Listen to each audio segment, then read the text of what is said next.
Heyo, welcome back to another video. In this one, we are going to be taking a look at the Persona 5 prototypes and looking at the cool cut content left within them. So without further ado, let's get right into it. The early stages of Persona 5 looked really rough, as any game would. The best example that I have for this is Spider-Man 2018's early development footage, as the game looked really rough and looked somewhat familiar to what Persona 5 looked like in its early development. Now, of course, these are two different games, but it's not all the time that you get to see a game in very early production, so in the states and stages of development they are in, it's very similar. Now, taking a look at Persona 5's early gameplay footage, you can see a very dumbed down version of Persona 5 here, just with, concepts that are within the game.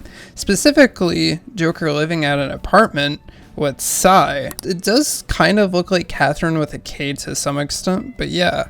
Originally the concept was that Joker was going to live in an apartment. You can also see that they are still using Catherine's text boxes and fonts.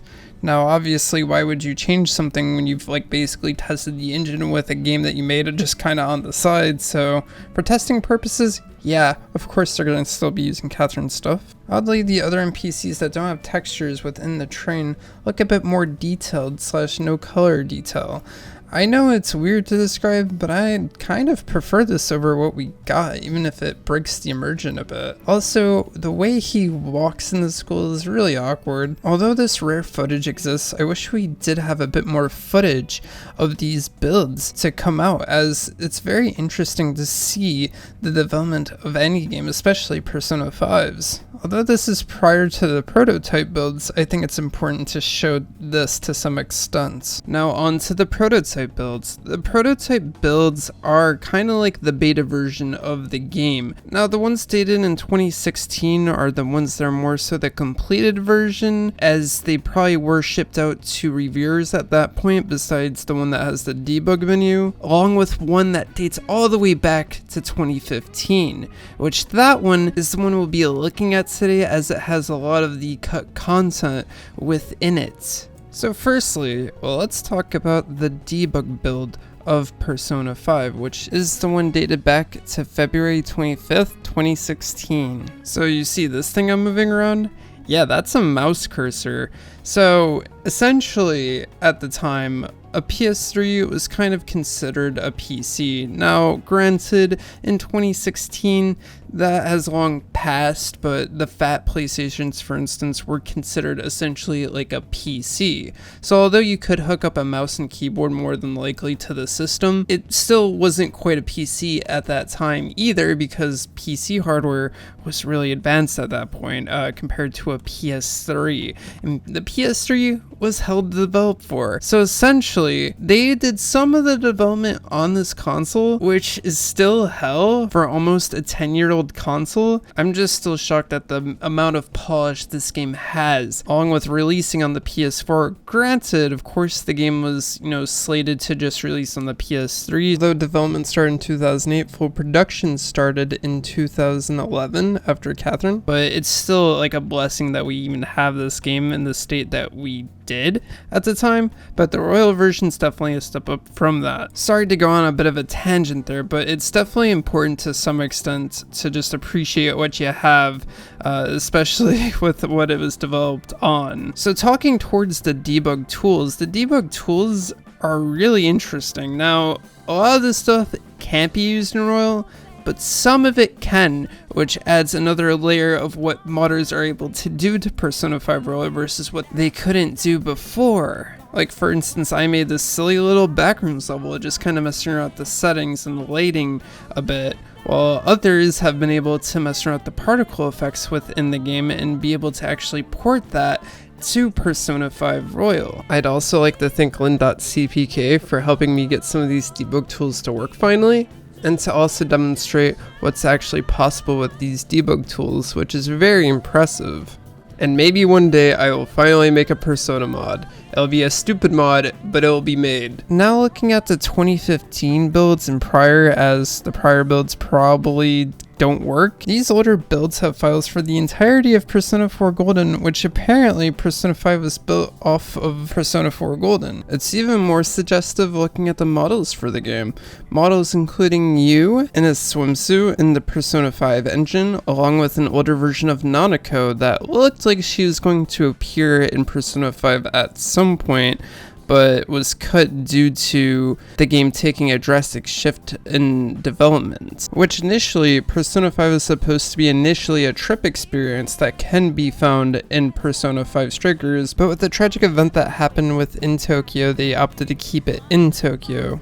Another test model that is found is Yukari's model within the Persona 5 engine, which is really interesting. I think they were just testing how it would look in the Persona 5 engine. I don't think it was ever intended for her to actually be included in the game. Not only that, there's quite a few sprites ranging from Persona 3 and Persona 4 for, of course, testing purposes. Another really cool thing about this, though, is the fact that there's the dual protagonist concept still within the files within this game, which gives us a unique look at what, Joker looked like at first, and what the female protagonist looked like, which there's an untextured model, which initially was found within the released version of Persona 5, not knowing that was supposed to be the female protagonist as is labeled test for the sizes of each model. Now that more context has been given for this model, some very talented modders have not only textured it, but are deciding to port it to Persona 5 Royal. Lastly, the funny part about this model is the fact that it looks like Sho, so we can safely assume that Sho fucks. Rumors have suggested, however, that the dual protagonist concept may take shape in Persona 6, but we have to wait and see, especially with what happened to said leaker. So just take it with a grain of salt, as you should with all rumors and leaks. Another interesting thing about these betas is the fact that there is still storyboarding cutscenes within them. This one specifically is for the summoning of, your personas in the game. And I find it interesting how different the concept was than what we got. Perhaps the developers thought it was too dark, as there were changes to the attack portrait for Joker before the game released to make it less like, evil-like, so maybe that's why they ended up changing it from this initial concept, but that's just a guess. Now, there are early versions of songs found within these builds, and there's quite a few of them here. They are used to basically be a placeholder for what will eventually be the finished song. We could even call them concepts because most of the songs are completed, and I believe they were just testing it to see if it fit the mood as to what was going on in the game. Wake Up, Get Out There honestly sounds really different. Even Lynn is singing a lot different than what we are normally used to in the whole Persona 5 sphere of her singing. I kind of prefer this beta version of the song. There are plenty of more early versions of these songs. Some just sound a bit more goofy than the rest, and then some sound more interesting. I'll leave a link to that so that you guys can view that for yourself or listen to it if you'd like. Either way, this stuff is overall still early production, which makes it awesome and more interesting to hear it in the first place to see what came before the finished song. The last thing I'd like to talk about is cut areas within the game. There were quite a lot of cut areas from Persona 5, with every game really, but this game has a ton of content that was actually cut. Certain IDs are left within base Persona 5, as these IDs didn't have anything to load, so it's really cool to see these areas fully realized. Broken, but at least we see what they were working on and so on. I think that this is just awesome to finally see, as we would never see it before if we didn't have these prototype copies. Along with seeing some developer jokes we weren't supposed to see. Bitch feet. Granted, we still don't have an Akechi's Palace, but there's still quite a bit in here to be satisfied with what we otherwise didn't have before, and it's quite a lot, I would say, within these prototypes. Which sadly, I can't cover all of this in one video. I might be working on a project with the Kingdom Hearts prototype to kind of explore all the cutscene rooms, as we never been able to otherwise see within those rooms unless you use, Game Shark as a kid or hacking the PS2 ROM.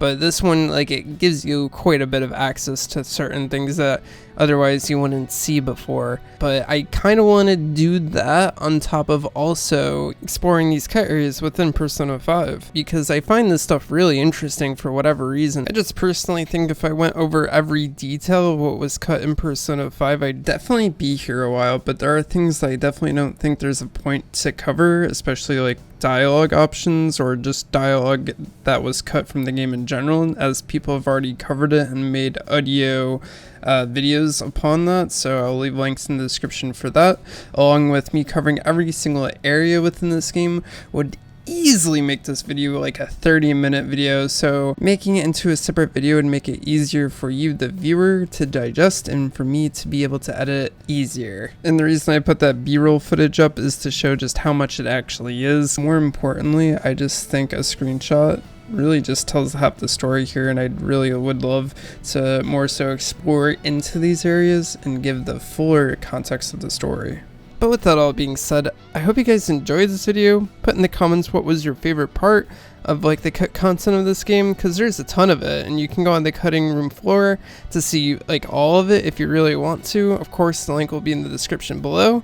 But with that all being said, if there's any more updates within these prototypes or another prototype comes out that contains potentially Akechi's Palace, of course I'll cover it, even though that's a pipe dream. But yeah, I'll see you guys in the next one. Peace.